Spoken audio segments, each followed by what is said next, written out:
Muito bem, agora nós começamos com o Tom de Minas cantando uma música da sua autoria, Tom de Minas Santini, e o nome da música Mudança. Vamos conferir.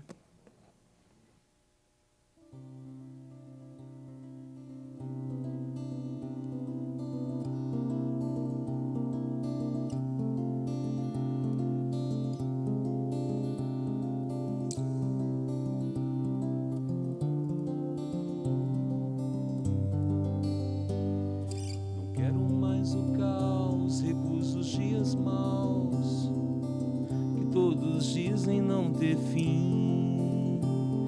Reclamo por mudança, até o cosmo dança e o coração não dorme em mim. Se a primavera vem, geleiras vão também, os vales mortos reviver. Na angústia mais aguda chega a esperança e muda toda razão para não crer. Hoje é um dia diferente, vou lançar uma semente para a terra fecundar. Só preciso de uns minutos para a flor mudar sem frutos e a gente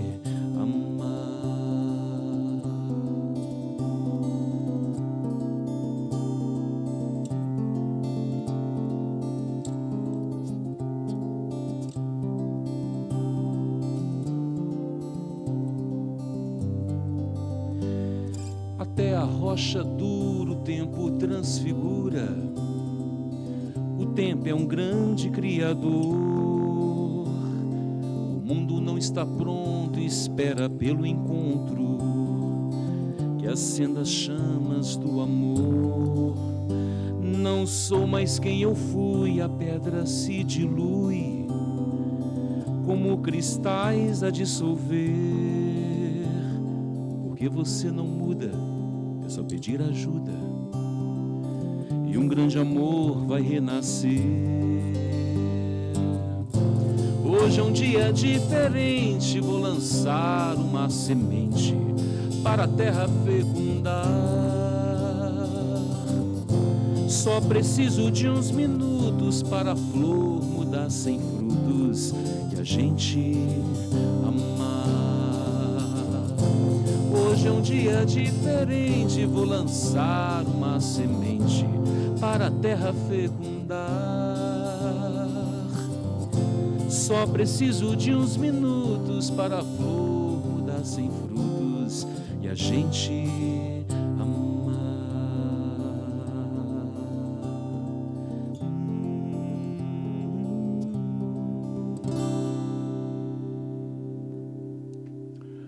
Muito bonito, uma música que nos acalma.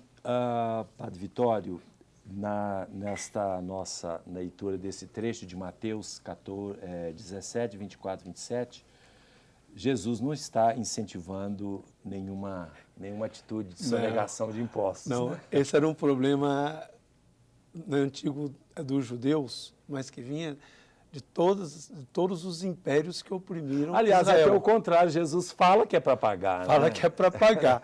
Mas o problema desse imposto aqui é um problema antigo, não é? Porque Israel ele foi dominado pelos egípcios, depois pelos assírios, pelos babilônios, pelos persas, pelos gregos, pelos romanos, e sempre eles tinham que pagar imposto estrangeiro, imposto né? para os estrangeiros. É igual o Brasil pagando para Portugal e Minas reage. Né? Exatamente, quer dizer, é o imposto de vassalagem.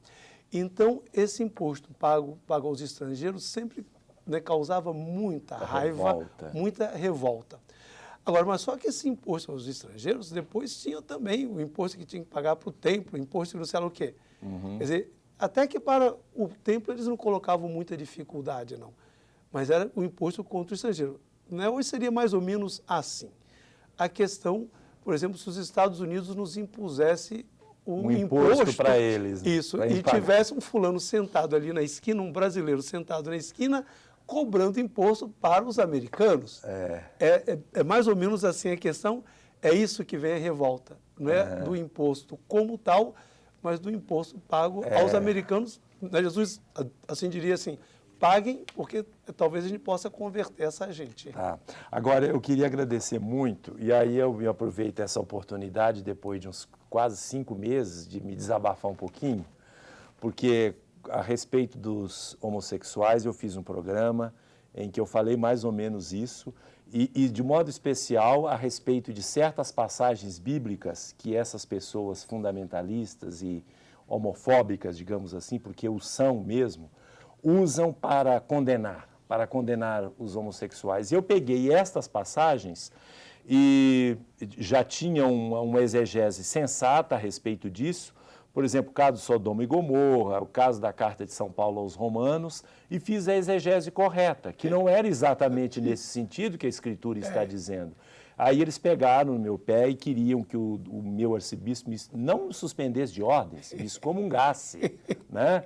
Aí, depois de 5 meses, eu gostaria de dizer para esse pessoal que se o arcebispo tivesse que me excomungar, nós todos seríamos excomungados, até o Papa também seria.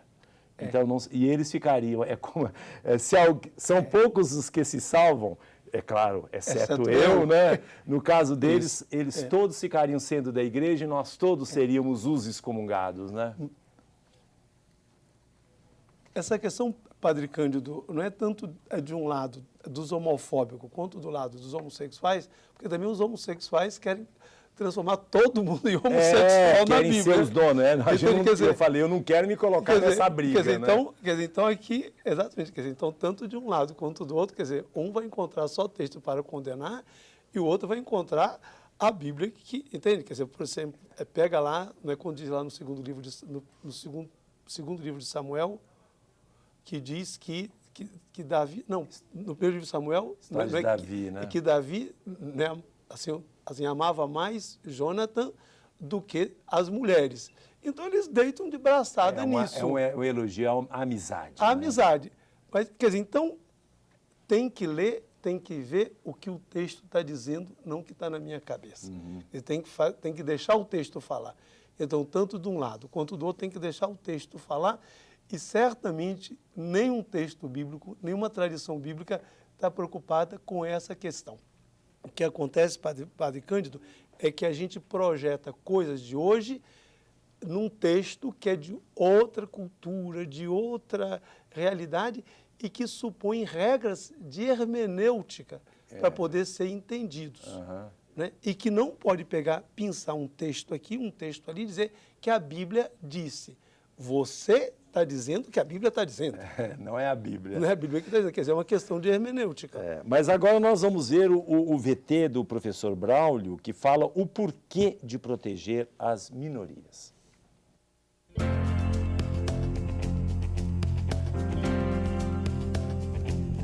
Na medida que esses grupos ditos, né, no aspecto quantitativo não têm acesso aos bens e serviços, eles vão procurar reivindicar. Se a leitura feita pela classe política que tem o domínio, né, a gestão política e administrativa das forças do Estado, não providenciam os serviços, os bens, os acessos a essas pessoas, é preciso, de algum modo, reivindicar. Obviamente, se há uma sensibilidade, se há uma compreensão, vota-se leis, executam-se políticas públicas para atender esse público. Se não há, essas pessoas precisam e, obviamente, têm o direito de reivindicar do seu gestor, né, a implementação de tais políticas. E aí são as mais diversas políticas, né? Moradia, educação, saúde, o acesso, o transporte público, né? Enfim, tudo que permita o mínimo existencial dessas pessoas. Ele falou uma coisa e eu gostaria de a gente esclarecer um pouco mais. Quando se legisla em favor de um grupo de pessoas, minorias, na relação de poder, que pode ser numericamente, tanto faz, né? Numericamente ou não. Mulheres ou um grupinho de pessoas, um grupo de indígenas, etc. Agora, a democracia, ela vive uma tensão. Não sei, só estou colocando. Não é possível legislar em favor de uma minoria prejudicando a maioria.